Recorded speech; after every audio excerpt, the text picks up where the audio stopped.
জনতা party অসমত চৰকাৰ অনাৰ বহুত আগৰে পৰা আমি যথেষ্ট নিষ্ঠা আৰু সততাৰে ভাৰতীয় জনতা পাৰ্টি কৰিছিলোঁ আৰু চৰকাৰ গঠন কৰাৰ ক্ষেত্ৰতো আমাৰ যথেষ্ট অৰিহণা আছে। আৰু আজি মই হঠাতে এৰিছোঁ এইকাৰণে যে বিগত সময়ত দীৰ্ঘদিন ধৰি ৰাজনৈতিক প্ৰেক্ষাপটত থাকি বহু মানুহৰ আশা আকাংক্ষা আমি পূৰণ কৰিবৰ কাৰণে যত্ন কৰিছিলোঁ, কিন্তু বহু সময়ত আমি এই আশা আকাংক্ষা পূৰ্ণ কৰিব পৰা নাই। তদুপৰি বিভিন্ন সময়ত বিভিন্ন ধৰণে আমি মানুহৰ মাজত দায়বদ্ধ হৈ থাকোঁ।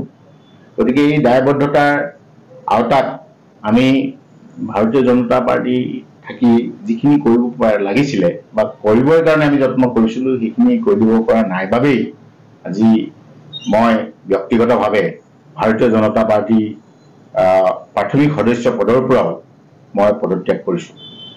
দেখা গৈছিলে কেতিয়াবা মানে এনেকুৱা হয়, দলীয় কিছুমান অনুশাসন থাকে, যি অনুশাসনৰ গণ্ডিত আমি বহু কথাই নেতৃত্ব আগভাগ লৈ কাম কৰাৰ ক্ষেত্ৰত অসুবিধা থাকে। যেতিয়া আমাক দায়িত্ব অৰ্পণ কৰা নাই, সেইবাবেই আমি নিৰ্বাচনত অলপমান আঁতৰি আছোঁ। পদত্যাগৰ কাৰণো তেনে হ'ব পাৰে, তেনেকুৱাও ঠিক নহয় একেষাৰে ক'বলৈ গ'লে, কিন্তু বহু কথাত আমি অসন্তুষ্টি হৈছোঁ আৰু নিজৰো কিছুমান দায় দায়িত্ব আছে, যিখিনি আমি সামাজিকভাৱে সমাজৰ সমস্যাখিনি আমি তুলি ধৰি চৰকাৰৰ অন্দৰমহলত গৈ আমি সমাধানৰ যিটো প্ৰক্ৰিয়া কৰিব লাগিছিল সেই কৰিব পৰা নাই বাবেই আজি ভাৰতীয় জনতা পাৰ্টিৰ পৰা আমি পদত্যাগ কৰিছোঁ। তেনেকুৱা বিকল্প চিন্তাধাৰা আমি একো কৰা নাই। তেওঁলোকে মাজে মাজে অসন্তুষ্টি প্ৰকাশ কৰা আমিও দেখিছোঁ আৰু সময় সাপেক্ষে মানুহৰ খং ক্ষোভ থাকে। গতিকে সেইখিনিয়ে বিষয়বস্তু হিচাপে তেওঁলোকে অভিব্যক্তি প্ৰকাশ কৰিছে বুলি মই ধাৰণা কৰিছোঁ আৰু সেইটো তেওঁলোকৰ নিজস্ব কথা। কিন্তু মই যিহেতু যি ধৰণে সমাজৰ লগত জড়িত হৈ আছোঁ, সমাজখনক যি ধৰণে মই সমস্যা সমাধানৰ গুৰি ধৰি মই আগবঢ়াই লৈ যোৱাৰ যিটো মোৰ পৰিকল্পনা আছিলে, সেইখিনিত মই বহু ক্ষেত্ৰত আগবাঢ়িব পৰা নাই। গতিকে সেইকাৰণে মই বিজেপি এৰিছোঁ।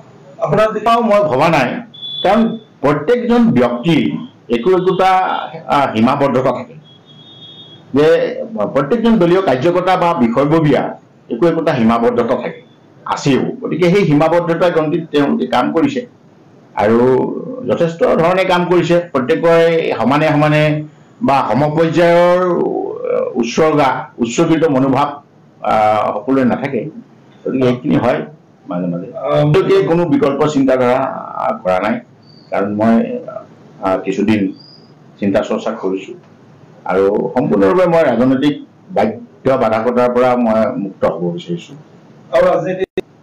সেইটো মই এতিয়ালৈকে সিদ্ধান্ত লোৱা নাই, কিন্তু সময়ৰ আহ্বান, যদি সময়ে মোক তেনেধৰণে লৈ যাব খোজে বা সমাজৰ যিখিনি স্থানীয় ব্যক্তি আছে তেখেতসকলৰ কিছু যদি দায়িত্ব আমাৰ মূৰৰ ওপৰত ন্যস্ত কৰে, তেতিয়াহ'লে সময়ে যি ধৰণে নিব